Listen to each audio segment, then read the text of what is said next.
इन दिनों उत्तराखंड कैबिनेट मंत्री रेखा आर्य का एक के बाद एक विवादित बयान सामने आ रहा है, जिसकी हर तरफ चर्चा हो रही है। पहले मंत्री के निजी कार्यक्रम में विभाग के अधिकारियों और कर्मचारियों को आने के लिए सरकारी आदेश जारी किया गया। फिर वहीं अब बेटी बचाओ की मुहिम में जुड़ने के लिए विभाग के अधिकारियों और कर्मचारियों को एक अलग ही आदेश जारी किया गया है। इस आदेश के मुताबिक आर्या राज्य के सेक्स रेशियो को सुधारने के लिए अपने विभाग के अधिकारियों को कांवड़ यात्रा के समापन के दिन यानी कि 26 जुलाई को शिवलिंग पर जलाभिषेक करते समय एक सेल्फी क्लिक करने को कहा है। इसके साथ ही इस गतिविधि की फोटो लेकर विभाग की ईमेल आईडी पर भेजने के लिए कहा है।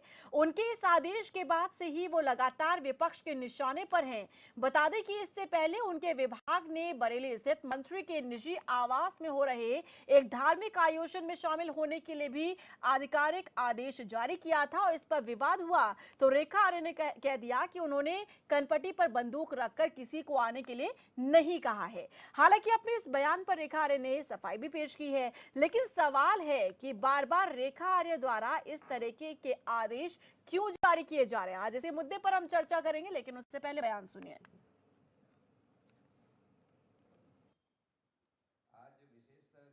जितने भी 100% महिलाएं बाल विकास विभाग की जनपद के सभी अधिकारी कर्मचारी आंगनबाड़ी मिनी आंगनबाड़ी कार्यकर्ती व सहायिका अपने नजदीकी शिवालयों में जलाभिषेक कर पुनीत संकल्प सहित इस मुहिम को आगे बढ़ाएंगे तथा उक्त कार्यक्रम से संबंधित फोटो विभागीय ईमेल ईडी तथा समस्त जनपदीय अधिकारियों के व्हाट्सएप पर प्रेषित करते हुए विभाग का संकल्प पूरा करेंगे। ये आदेश जारी किया है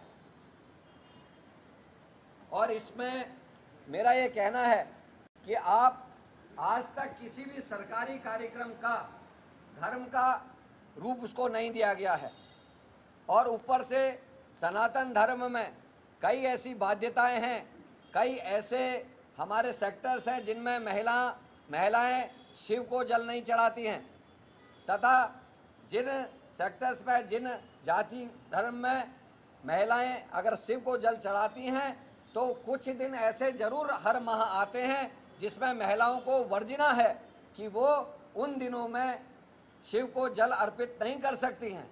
तो ऐसे आदेश पारित करने से पहले मंत्री को 10 बार सोचना चाहिए और राज्य में कई धर्मों के अनुयायी सेवाएं दे रहे हैं, इस तरीके के आदेश पारित नहीं किए जाने चाहिए। उस चिट्ठी में जिसको आप जिस दृष्टिकोण से हो सकता है गलतफहमी के कारण समझ रहे हैं, मैंने उस स्थिति को स्पष्ट कर दिया है कि स्वेच्छा है। आप यहाँ बैठे भी कर सकते हैं, भेज भी सकते हैं, नहीं भी भेज सकते हैं, नहीं भी कर सकते हैं, कर भी सकते हैं। ये आप सबकी स्वेच्छा पर है, हमारे पूरे डिपार्टमेंट की स्वेच्छा पर है और मुझे लगता है कि ये ऐसा कार्य नहीं है जिससे रेखा आर्या का ही भला होना है। ये ऐसा कार्य है, रेखा आर्या हो या रेखा आर्या मंत्री के रूप में हो, रेखा आर्या का ही भला होना हो ऐसा कोई सब्जेक्ट नहीं है। ये भला होना है पूरे प्रदेश का, ये भला होना है पूरे देश का। आखिरकार हम भगवान से ही तो प्रार्थना करते हैं कि भाई हमारे प्रदेश में अथवा हमारे देश में सुख और समृद्धि रहे। क्या वह भी अपने आप में दिक्कत वाली चीज़ है कि हम ऐसा करते हैं? तो सुना आपने, अपने उस बयान पर भी रेखा आर्य ने सफाई पेश की है जब उनसे मीडिया द्वारा पूछा गया था कि आखिर सभी अधिकारियों और कर्मचारियों को निजी कार्यक्रम में आने के लिए क्यों कहा गया है, जिसमें उन्होंने कहा था कि किसी की कनपट्टी पर बंदूक नहीं रखी गई है। उस पर भी सफाई पेश वो करती नजर आई और साथ ही जो अभी जारी किया गया है आदेश, उस पर भी उन्होंने सफाई पेश की है। लेकिन सवाल है कि बार बार इस तरीके का आदेश भेजकर क्या बताना चाहती हैं रेखा आर्या और क्या जो यहाँ पर बेटी बचाओ की मुहिम पर काम करना चाहती हैं रेखा आर्या, तो उस पर इस तरीके से जलाभिषेक करने से किस तरीके का ये संदेश है और कैसे इसे कनेक्ट किया जाए इस अभियान से, ये भी थोड़ा सा समझ से परे है। इसी मुद्दे पर आज हम चर्चा करेंगे। मेहमान हमारे साथ जुड़ चुके हैं। इंट्रोडक्शन पहले आपका करवा देते हैं मेहमानों के साथ। रविंद्र कुमार जी बीजेपी से हमारे साथ चर्चा में जुड़ गए हैं, कांग्रेस से संदीप चमोली जी हैं, यूकेडी से मीनाक्षी गिरलियाल जी हैं और आम आदमी पार्टी से डीके पॉल जी हैं। आप सभी का बहुत स्वागत है हमारी चर्चा में। रविंद्र कुमार जी, आपके साथ ही चर्चा की शुरुआत कर लेते हैं।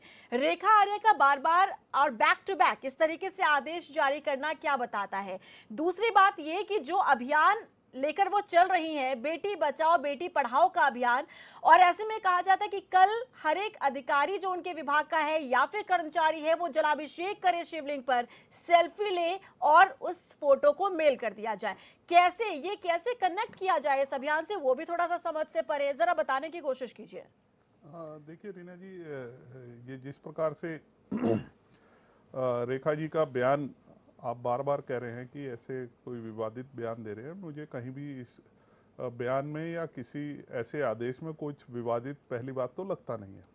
अगर विवादित लगता है तो कर्ण महाराज जी के बयान को अगर आपने ध्यान से सुना होगा, उस पर मुझे घोर आपत्ति भी है।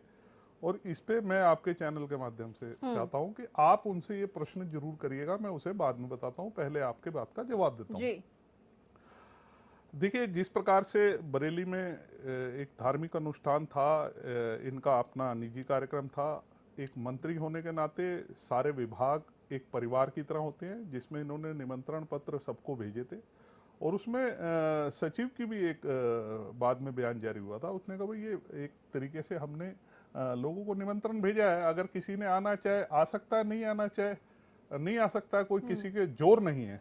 और रही बात इसकी कि जिस प्रकार से बेटी बचाओ बेटी के बढ़ाओ आगे पढ़ाओ उसके मुहिम के तहत जिस प्रकार से एक इन्होंने एक संकल्प लिया है कि इस अभियान को भगवान के श्री चरणों में जल अभिषेक करके हम इसकी पूर्ति के लिए सभी भगवान से मनोकामना भी करेंगे, और इस मनोकामना को संकल्पित करते हुए हम इसके ऊपर आगे काम भी करेंगे इस विभाग के माध्यम से।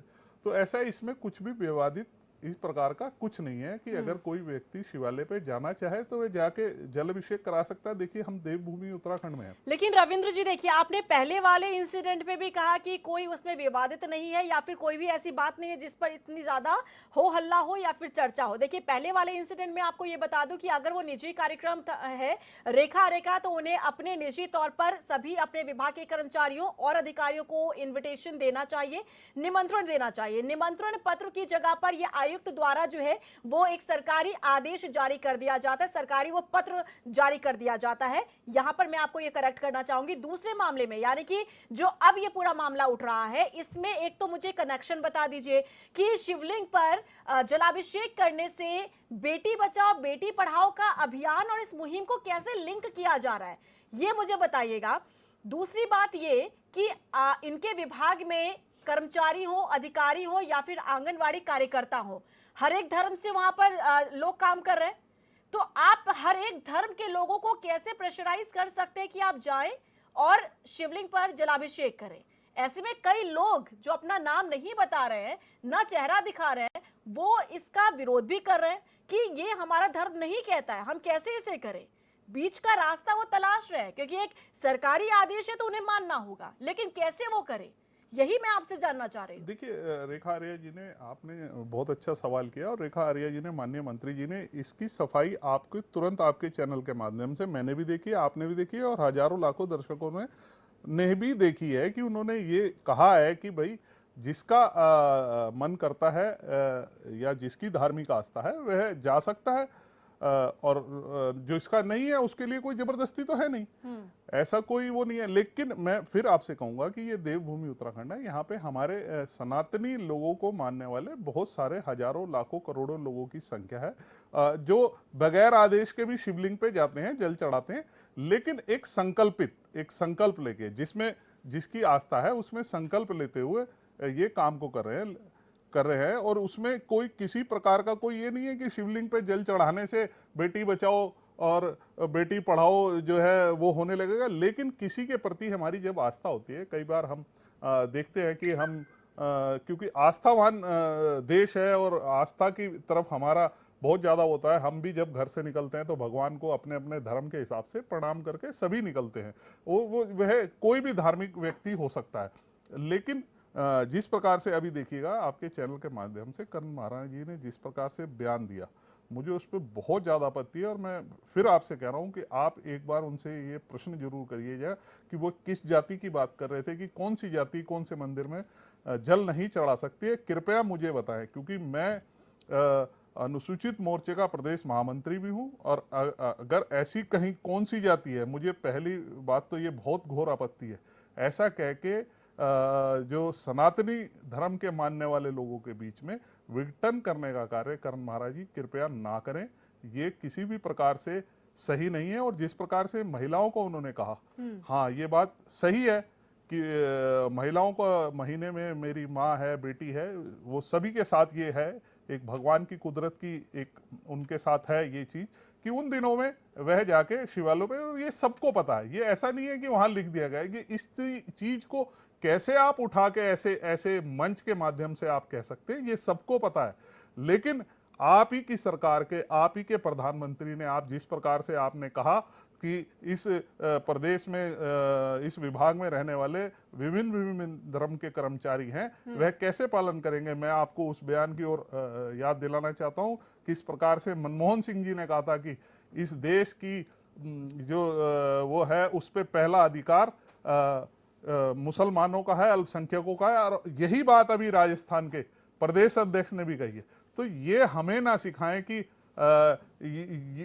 हम किसी के दूसरे की आस्था को कैसे जो है खराब करेंगे या दूसरे की आस्था के लिए जबरदस्ती हम ये कहेंगे। लेकिन देखिए, जो आदेश अगर आप पढ़ेंगे ना, जो पत्र जारी किया गया है, वो आदेश बताता क्या है। वो अलग बात है कि जब मीडिया में इतना ज्यादा हो हल्ला होता है, जब वो इस तरीके से चर्चाओं में आ जाती हैं, जब मीडिया उनसे सवाल पूछता है, तब वो यू टर्न जरूर लेती हैं, क्योंकि कनपटी पर बंदूक नहीं लगाई गई है किसी के। इन शब्दों का इस्तेमाल उन्होंने जरूर किया, लेकिन क्योंकि अब उस पर काफी ज्यादा विपक्ष ने सवाल दागे, मीडिया ने उनसे सवाल पूछा, तब जाकर उन्होंने यू टर्न ले लिया है कि मेरा कोई ऐसा कहने का मतलब नहीं था, आप लोग गलत इसे ले रहे हैं।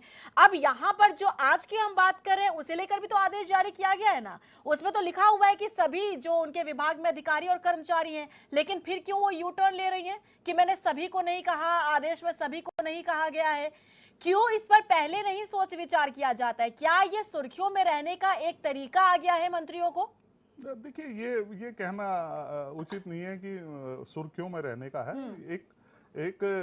एक उनका संकल्पित प्रण है कि बेटी बचाओ बेटी पढ़ाओ के लिए। आप सभी धर्म के लोगों को कैसे प्रेशराइज कर सकते हैं? उस चीज के लिए माननीय मंत्री जी ने अपनी आपको चैनल के माध्यम से और बिल्कुल बाइट के माध्यम से सभी चैनलों पे चल रहा है, और उस पर सफाई दी है कि ये सभी के लिए आदेश भी तो सभी चैनलों पर चल रहा है ना, जो उनकी तरफ से जारी किया गया है। देखिए, अब आप आदेश देखेंगे, आप माननीय मंत्री जी की बात समझेंगे, तो फिर किस पर भरोसा किया जाए? नहीं, देखिए, जब मंत्री जी ने पूरी अपनी सफाई उसमें कह दिया कि भाई इसमें जो लोग मानने वाले हैं, जिन लोगों की आस्था है, जिन लोगों को जो इस कर्मकांड को करने के लिए बिल्कुल सही उचित है, तो वह कर सकते हैं, नहीं तो अन्यथा किसी पे जोर जबरदस्ती थोड़ी ना। और ये कनपटी पे बंदूक रखने वाला ये तो एक मुहावरा है, मुहावरा कह दिया और इसको जो है ये मुहावरा नहीं है सर, ये तो उनका आक्रोश था, ये तो उनका आक्रोश था जो उन्होंने जाहिर किया इस तरीके से, क्योंकि वो मानती हैं कि हाँ उनसे कुछ गलती हुई, और तभी अब जाकर वो अगर मीडिया में इस तरीके का इस पर अगर वो बयान दे रहे तो उस शब्दों का वो नहीं इस्तेमाल कर रही है। बहरहाल चर्चा को आगे मैं बढ़ाती हूँ। शक्ति बरतवाल जी, स्वागत है आपका चर्चा में।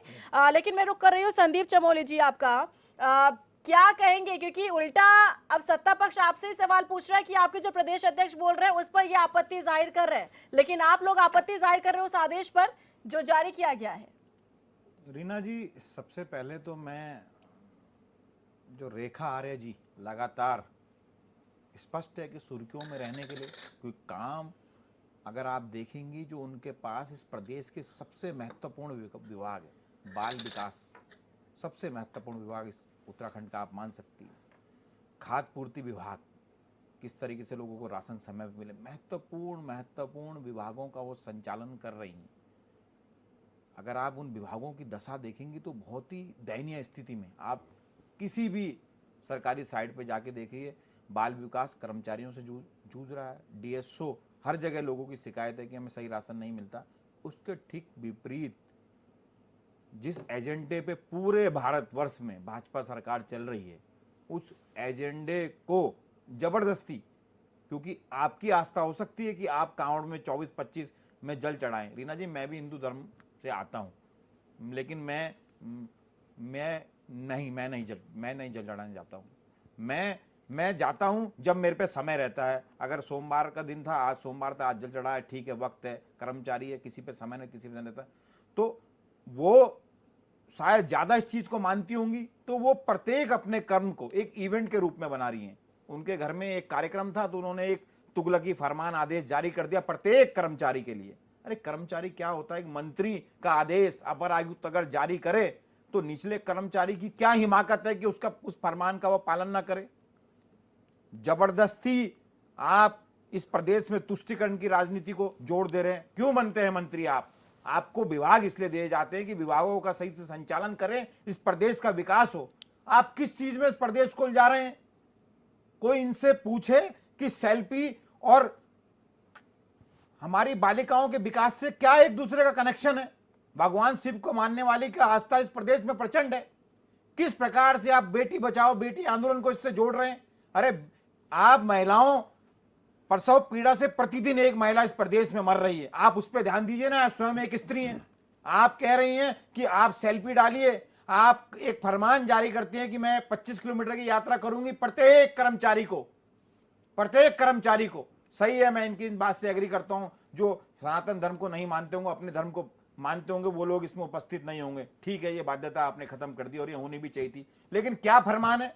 आंगनबाड़ी कार्यकर्ता जो अपने आंगनबाड़ी सेंटर में रहकर, केंद्र में रहकर जो बच्चों को ध्यान देगी, बच्चों को आहार देगी, बच्चों को टीके लगाएगी, वो सारे काम छोड़ के आपकी यात्रा में चलेगी। अरे प्रदेश को क्या करना चाह रहे हैं आप?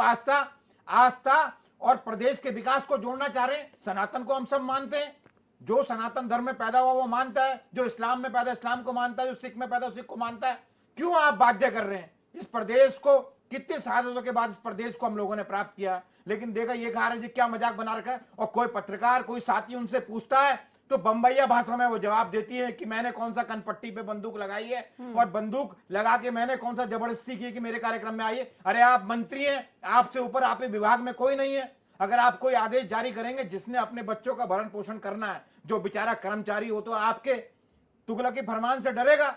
क्या आप इस प्रदेश में करना चाहते हैं रीना जी? क्या इस प्रदेश में चल रहा है? जहां नेता मंत्री को इस प्रदेश में यह करना चाहिए था कि किस प्रकार से मेरा विभाग आगे बढ़े, किस प्रकार से महिला सशक्तिकरण हो, किस प्रकार से खाद्य पूर्ति विभाग चले, किस प्रकार से विभाग संचालित सही तरीके से हो सके। बाल विकास में आज भी प्रदेश में 100 लोगों की अगर आवश्यकता तो मात्र 30 कर्मचारी इस प्रदेश में बाल विकास में काम कर रहे हैं। उस पर ध्यान दीजिए ना। रेखा आर्य जी उससे ठीक विपरीत, मैं अपने घर में आयोजन करूंगी, अपर आयुक्त तो आपको आदेश भेजेगा, सबको आना है। प्रदेश में सारे काम छोड़ दीजिए आप। मैं 24-25 तारीख में यात्रा करूंगी, सब अरे आप करिए, अच्छी बात है, हमें बहुत खुशी है कि आप सनातन धर्म को मान रही हैं और हमारे धर्म को आगे बढ़ा रही हैं। लेकिन आप अपने धर्म को इवेंट क्यों बना रही हैं? क्यों आप और लोगों को जोड़ रही हैं? अरे बाल विकास सब में ताला लगाएंगे आप, ताला लगाइए और मेरे पीछे चलिए। और रीना जी, आंगनबाड़ी कार्यकर्ता को प्रत्येक कर्मचारी को ये अपनी आस्था, अरे आस्था सब में है। कोई बड़े मंदिरों में जाता है, कोई कांवड़ यात्रा करता है, कोई अपने गली मोहल्ले के शिवालय में जल चढ़ा के अपनी यात्रा पूरी कर लेता है। हर व्यक्ति आस्था अपने हिसाब से रखता है, जिसकी जितनी हैसियत होती है। लेकिन रेखा आर्य जी को तो मात्र जो एजेंडा पूरे भारतवर्ष में भाजपा चला रही है, क्योंकि ये वो अकेली पार्टी है जो संविधान से नहीं चलती है, ये आज भी तुष्टिकरण की राजनीति में विश्वास रखती है। उसका जीता जागता प्रमाण उत्तराखंड में रेखा आर्य जी है। ठीक है, मैं चर्चा को आगे बढ़ा रही हूँ। डीके पाल जी, अपना रिएक्शन दीजिएगा इस पर, क्योंकि सत्ता पक्ष ये कह रहा है कि इसमें कोई ऐतराज की बात नहीं है, खामखा विपक्ष से मुद्दा बना रहा है। देखिए रीना जी, जिसकी बैसाखी पर बैठ कर के कोई पार्टी सत्ता तक पहुंची हो, वो तो धर्म, धार्मिक और धर्मार्थ उसको सबसे पहले इस्तेमाल करना आता है, और वो ऐसे समय पर करते हैं जब उनको ज़रूरत होती है। रेखा जी ने भी कोई नया काम नहीं किया। इनकी अभी राष्ट्रीय प्रवक्ता थी, उसने भी अभी बहुत बड़ा बयान देश को बांटने के लिए, इस देश के अंदर बहुत बड़ा एक तरह से जो है ना, मैं लोगों का निरादर करने के लिए उन्होंने किया था। तो ये भारतीय जनता पार्टी का चेहरा तो ये है कि धार्मिक, धर्म और धर्मार्थ जो है ये उसको ही लेकर के चलते हैं। बाकी हमारे भाई संदीप चमोली जी इनसे आस और उम्मीद कर रहे थे कि ये कुछ काम करेंगे अपने विभागों का, तमाम चीज़ों का। अरे भाई रविंदर जी, संकल्प तो आपने 2022 के चुनाव से पहले भी संकल्प पत्र के रूप में निकाला था। कहाँ है वो संकल्प? कौन से संकल्प को आप निभा रहे हैं? कौन से संकल्प को आप बड़ी दृढ़ता के साथ, ईमानदारी से पटल पर रख रहे हैं? जरा एक भी चीज बता दीजिए, उस संकल्प पत्र में से जितनी बातें आपने रखी थी अभी 127 दिन में कितनी बातें पूरी हो गई। इसलिए आप धार्मिक धर्म और धर्मार्थ में रहिए, राज्य जाए भाड़ में, अपना काम बनता और भाड़ में जाए जनता। कि सभी उस विभाग में अलग अलग धर्मों से लोग जुड़े हुए हैं और कल जिस तरीके से कहा गया है जलाभिषेक करने के लिए, तो ऐसे में वो करे तो करे क्या। इसी मुद्दे पर लगातार हम चर्चा करें, सभी मेहमान हमारे साथ बने हुए हैं। डीके पाल जी, अपनी बात पूरी कर सकते हैं आप। बिल्कुल, मैं रविंद्र जी से एक बात समझना चाहता हूँ। पिछले लगभग जो है ना 120-122 दिन के अंदर अंदर हमें इन बातों के अलावा आपने राज्य की जनता को अपने संकल्प पत्र से क्या दिया, और जिस उम्मीद के साथ बम्पर बहुमत उस राज्य की जनता ने आपको उल्टे दिया। अब आप अभी हाल ही में विकास नगर की घटना को भूले नहीं है। आपके मुंह से ही किसी बाबा ने जो है ना किसी पर्टिकुलर जाति के लिए कोई बयान दे दिया है। आज रेखा जी ने अपने को स्वयंभू बनाने के लिए भारतीय जनता पार्टी में महिला जरा नेता बन के निकल के आ रही हैं, चाहे लेखी जी हो चाहे ये हो, और बहुत अच्छा है ये उनके लिए, भारतीय जनता पार्टी के लिए, क्योंकि सॉफ्ट कॉर्नर है पब्लिक का। अरे आप नेता को मत बोलने दो, महिलाओं को बोलने दो, जिससे कि कोई लोग उनके खिलाफ पुतला भी नहीं फूकेंगे, कुछ भी नहीं करेंगे। बहुत अच्छी बात, बहुत अच्छी प्लानिंग है उत्तराखंड पे ही रह लो। अरे अगर प्लानिंग इस राज्य को लेकर धामी जी कल दिल्ली में कह रहे थे कि मोदी जी के सपनों का उत्तराखंड बनेगा। भाई इस पर जरा आप भी सवाल कर लो ना, समझ लो ना बात को। इसको ये उत्तराखंड के उन 42 शहादतों के सपनों का राज्य बनने का निर्माण हुआ था इसका। और क्या थे वो बात समझिए, आपके उस संकल्प पत्र में भी है। इसलिए मैं बार बार याद दिला रहा हूं संकल्प पत्र को। जो संकल्प आप बेटी पढ़ाओ और बेटी बचाओ की बात कर रहे हैं, वो संकल्प पत्र वो उसमें भी है। आप ये बता दीजिए कि आखिरकार हम धर्मार्थ और धर्म की बात पर लड़ाई लड़ते रहेंगे, या राज्य के लोगों के लिए, उनके उज्जवल भविष्य के लिए, राज्य के नौजवानों के लिए अपने संकल्प पत्र से निकाल करके कुछ उनको देंगे, नौकरी के रूप में, व्यापार के रूप में, उनको वापस प्लान के रूप में दिल्ली से, पंजाब से, या केवल धर्मार्थ के नाम पे ये राज्य चलता रहेगा क्या?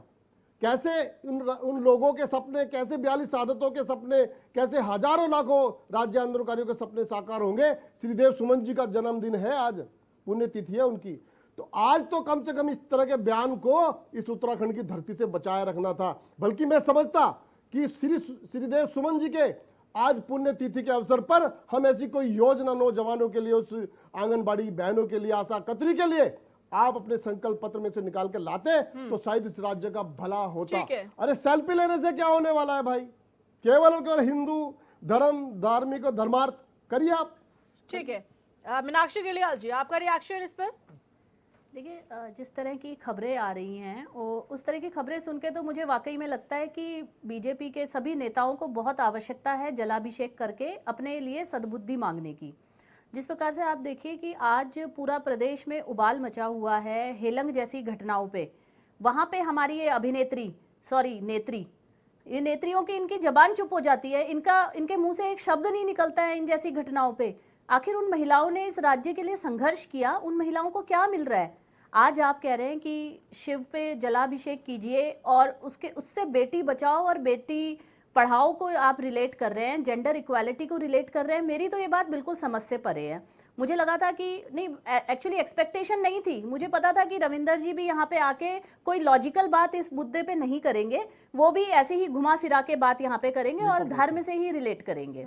आप देखिए कि आज अगर हम महिलाओं की बात करें तो राज्य में अगर आपको बेटी बचाओ या जेंडर इक्वालिटी की बात करनी है तो आपको काम करना चाहिए, स्वास्थ्य सुविधाओं पे काम करिए, शिक्षा के स्तर को सुधारने पे काम करिए। लेकिन नहीं, जहाँ पे जिन मुद्दों पे आपको बात करनी चाहिए आप बात नहीं करेंगे।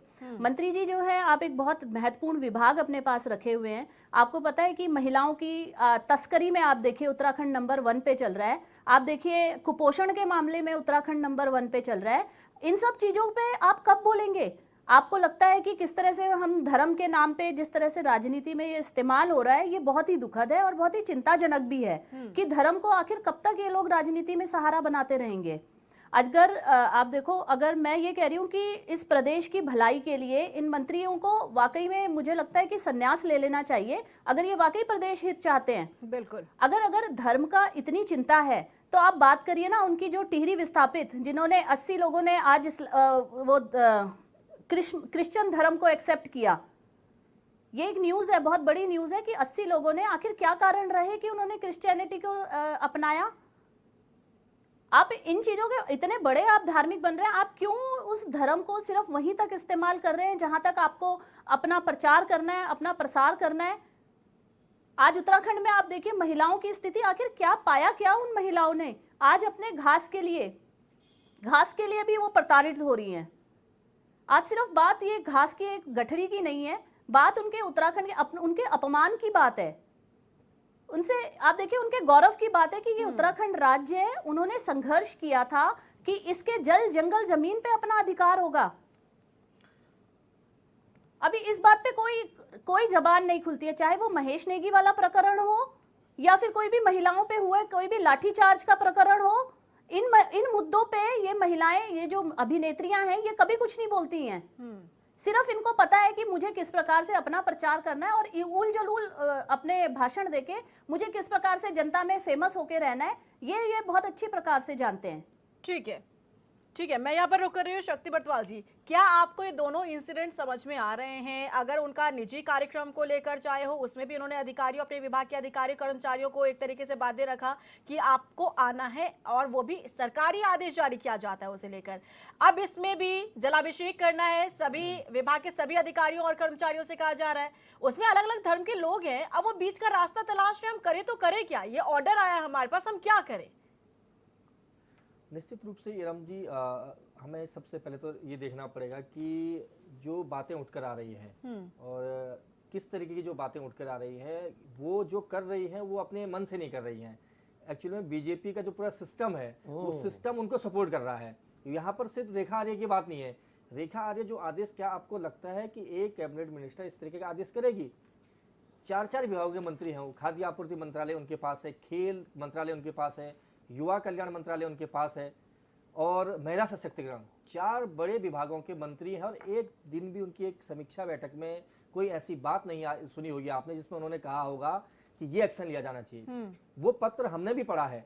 उस पत्र की जो भाषा है, उस भाषा में सीधे तरीके से ये बाउंड किया गया है अधिकारियों को, और यहाँ तक कि 4 अधिकारियों को एक सेक्रेटरी आदेश कर रहा है कि आपको उपस्थित रहना है। वो भी राज्य में कार्यक्रम नहीं है, राज्य के बाहर कार्यक्रम है। दूसरे उत्तर प्रदेश में आपको हाजिरी लगानी है अपनी, जबकि प्रोटोकॉल के हिसाब से अधिकारियों को दूसरे राज्य में भेजने के लिए सहमति लेनी पड़ती है। आप ऐसे नहीं भेज सकते हैं। लेकिन उतावलापन, कम जानकारी, इसका फायदा अधिकारी भी उठाता है। अभी हमें लगता रहा कि अधिकारी परेशान नहीं है, वो तो वहां से रहे होंगे। जब मंत्री इतना कमजोर होता है तो अधिकारियों को फायदा होता है। उसको लगता है कि हमारे मंत्री का ध्यान डाइवर्ट है, उन्हें तो पता ही नहीं है, समझ नहीं है मुद्दों की। अगर उन्हें मुद्दों की समझ होती तो जैसे बहन ने अभी बताया कि घास की गठरी लेने पर जो प्रताड़ना उन्हें दी गई, क्या महिला सशक्तिकरण मंत्री का दायित्व नहीं बनता था कि उनको आकर इस बात को कहना चाहिए था? उन्हें वन मंत्री से मुलाकात करनी चाहिए थी और कहना चाहिए था कि क्यों अपमान हो रहा है राज्य में। उन्हें चीफ मिनिस्टर से मिलना चाहिए था, लेकिन वो स्टेटमेंट नहीं देंगे क्योंकि उनकी सरकार का मामला है। यहाँ पर धर्म का मामला है क्योंकि धर्म से उन्हें फायदा हो रहा है। एक सेल्फी के चक्कर में अगर उनकी वोट मिल रही है तो मैडम सब कहेंगे सेल्फी लीजिए। मूलभूत सुविधाएं क्या होंगी, राज्य को क्या वो देना चाह रहे हैं। और सबसे बड़ी बात तो यहाँ पर रीना जी ये है कि वो अपनी ओत भूल चुकी है। जिस संविधान की उन्हें शपथ ली है वहां पर धर्म जाति भेद सबको छोड़कर एक शपथ ली जाती है कि मैं इंडिपेंडेंट होकर राज्य के विकास के लिए काम करूंगी। तो यानी जो ओत ली है, जब उस ओत से ही उन्हें मतलब नहीं है तो फिर वो आप और हमारी बात कहां सुन पाएंगे? उन्हें मतलब ही नहीं है। कॉन्स्टिट्यूशनल पार्ट से उन्हें जब मतलब नहीं है, भारत के संविधान से उन्हें मतलब नहीं है, उन्हें तो सिर्फ और सिर्फ ये दिखाना है कि कौन कितना मजबूत हिंदूवादी है। आपने देखा होगा तिलक लगा दिया, भाई तिलक लगाने में कोई दिक्कत नहीं है, लेकिन एक कैबिनेट मिनिस्टर को क्या जरूरत है ऐसे ड्रामा करने की? हम तो कह रहे हैं वो मिनिस्टर है, कौन नहीं मान रहा वो हिंदू है? भैया ऐसा कौन कह देगा कि कौन बड़ा हिंदू और कौन छोटा हिंदू? अब कौन प्रमाण देने की आवश्यकता है? और जब जलाभिषेक करना है, आपको सेल्फी लेनी है, सवाल दूसरे धर्म के लोगों की बात नहीं है। यहाँ पर हम ये भी नहीं कह रहे हैं कि मंत्री जी का विवेक ये बोलता है कि जो भी क्या इस तरीके का पत्र उन्होंने किसी विकास कार्य के लिए आज तक लिखा है, अगर लिखा है तो बीजेपी के प्रवक्ता सार्वजनिक करें और उनका विभाग भी सार्वजनिक करे। जिस गंभीरता के साथ वो चिट्ठी लिखी गई है कि आपको ये मामले, अगर वो पूरे शहर में जितने भी अभी आप देख रहे हैं, अभी पूरे कांवड़ यात्रा चल रही है, कहाँ कहाँ पर छापेमारी हो रही है, दूध दही पनीर में मिलावट चल रही है। खाद्य आपूर्ति मंत्री बताए ना कि कहाँ उन्होंने सैंपलिंग की है, कितने बड़े बड़े लोगों को उन्होंने पकड़ा है। तो लोगों के स्वास्थ्य के साथ खिलवाड़ किया जा रहा है, वहां पर ऐसी चिट्ठियां क्यों नहीं आ रही हैं? तो ये बड़ी चिंता की बात है कि राज्य के विकास के लिए जो एनर्जी मंत्री को लगानी चाहिए थी, जो वोट उनको मिला है वो विकास के लिए मिला है। बिल्कुल। अगर वो मोदी मॉडल की वो बात कर रहे हैं कि भाई हम प्रधानमंत्री के नेतृत्व में, प्रधानमंत्री के मॉडल और परिकल्पना की बात कर रहे हैं कि भाई उत्तराखंड कैसा होना चाहिए, आदरणीय प्रधानमंत्री मोदी के सपनों का जैसा होना चाहिए, तो क्या ये वही सपने हैं उनके कि सेल्फी लेनी चाहिए? सारे अधिकारी जो है वो उत्तर प्रदेश चले जाएं और 1008 बाबा जी के परिक्रमा करें। अरे भैया, जिसको करनी होगी करेगा। जलाभिषेक करना, मैं हिंदू हूं, दूसरा आदमी क्रिश्चियन है, कोई मुस्लिम है, उससे क्या मतलब फर्क पड़ता है? आप उस दिन जिस दिन आपने शपथ लिया, आप कहते कि नहीं लेंगे हम भारत के संविधान की शपथ, हम तो हिंदू धर्म की शपथ लेंगे और हम हिंदुओं के लिए काम करेंगे। आप तो एक तरीके से शपथ तो बड़े उससे ले रहे हैं कि हम सभी धर्मों को बिना राग द्वेष जाति धर्म के बिना पर हम काम करेंगे और सबका हमारा एक नजरिया एक समान होगा। तो फिर ये दिक्कतें क्यों आ रही हैं? इस तरीके का आदेश करना ये हास्यप्रद स्थिति होती है और न सिर्फ राज्य की बदनामी होती है, पूरे देश भर में इस तरीके का मैसेज आता है कि देखिए भाई, वहां पर एक सशक्तिकरण मंत्री है, महिला सशक्तिकरण, और इस तरीके की बात कर रही हैं। वो महिलाओं की चिंता न करके वो अगर शिव जी की चिंता करनी है, धर्म की चिंता करनी है, तो आपके संस्कृति मंत्री करेंगे, वो बैठे हुए इस काम के लिए, वो जाए, वो यात्रा करें। भाई, आपका जो काम है, आप खेल मंत्री हैं, युवा कल्याण मंत्री, युवाओं के लिए क्या कर रहे हैं आप? खेल के लिए आपकी कौन सी पॉलिसी होगी? इस पर कोई चर्चा नहीं है। तो रीना जी, इससे क्या होता है कि अधिकारियों का मनोबल बढ़ता है, उन्हें लगता है कि अब हमारा मिनिस्टर इस काम में व्यस्त है, उससे तो सेल्फी लेनी है, तो वो एक सेल्फी नहीं है। अभी जो हम चर्चा कर रहे थे कि अधिकारी कोई परेशान नहीं है, मैं दावे के साथ कह रहा हूं कि वो 10,000 सेल्फी नहीं, 50,000 सेल्फी आ जाएंगे, जितने कर्मचारी भी नहीं होंगे, क्योंकि मंत्री को खुश करना है। 10 एंगल से सेल्फी आएंगी। लेकिन जब विकास की बात होगी, जब मॉडल्स की बात होगी, जब आउटपुट देना होगा, तो अधिकारियों को लगेगा कि भाई हम सेल्फी दे नहीं थे मैडम। बिल्कुल। तो ये चिंता की बात है। बिल्कुल, इस पर जवाब दीजिए रविंद्र कुमार जी। विकास के लिए आखिर क्यों अभी तक कोई ऐसा पत्र सामने नहीं आया? राज्य के विकास की बात क्यों नहीं की जा रही है? और यकीनन जिस मुद्दे पर आज हम चर्चा कर रहे हैं, ये सिर्फ उत्तराखंड तक सीमित नहीं है। अब इसकी चर्चा अलग अलग जगहों पर, अलग अलग राज्य में भी हो रही है कि यहाँ की कैबिनेट मंत्री रेखा आर्य इस तरीके के आदेश जारी कर रही है जो कि जिसका कोई औचित्य नहीं है। तो आपको लगता नहीं है कि विकास कार्य से इतर इस तरीके से कर्मचारियों और अधिकारियों को बिजी रखा जा रहा है? नहीं, देखिए, मैं पहले तो मेरे किसी भी सवाल का जवाब किसी भी यहाँ पे बैठे हुए समस्त विपक्ष के लोग जो हैं उनमें से किसी ने नहीं दिया। एक तो मैंने अपने साथी प्रवक्ता कांग्रेस से पूछा था कि मुझे आप बताइए कि वो कौन सी जाति की बात कर रहे थे जिसमें मंदिर में नहीं जा सकते। दूसरा, मैंने इनसे पूछा था कि यहाँ तो एक विभाग के लोगों को सिर्फ ये कहा गया है कि भाई आपने जल चढ़ाना है, एक संकल्प लेके बेटी बचाओ बेटी पढ़ाओ के लिए, और वह भी वो लोग जो नहीं कर सकते हैं उसके लिए जबरदस्ती नहीं है। लेकिन इनकी सरकार के प्रधानमंत्री ने जो है मंच के माध्यम से कहा इस देश पे पहला अधिकार मुसलमानों का है, उस पर कोई जवाब नहीं। चलिए, विपक्ष में बैठ गए ना, देखिए विपक्ष में बैठ गए ना, लेकिन सत्ता में तो आप लोग हैं। अभी मेरी तो पूरी आप लोग फिर इस तरीके का काम कर रहे हैं, बाध्य कर रहे हैं किसी को। प्रवक्ता होने के नाते देखिए डीके पाल जी, मैं आपके बीच में नहीं बोला, आपके बीच में नहीं बोला, कृपया। नहीं, देखिए रेखा, आप विकास की डीके पाल जी रखने देते हैं, बात को रखने देते हैं। 5 जने हैं, सबका जवाब देना पड़ेगा। ठीक है, अपनी बात को रखिए। देखिए, जिस प्रकार से मैं समझ सकता हूँ डीके पाल जी की पीड़ा, आजकल इन्हें महिला नेताओं से बहुत डर लगता है। दिल्ली में भी इन्होंने जिस प्रकार से नाम लिया और यहाँ पे भी रेखा आर्या जी से जिस प्रकार से डर लग रहा है, मैं इनके डर को समझ सकता हूँ।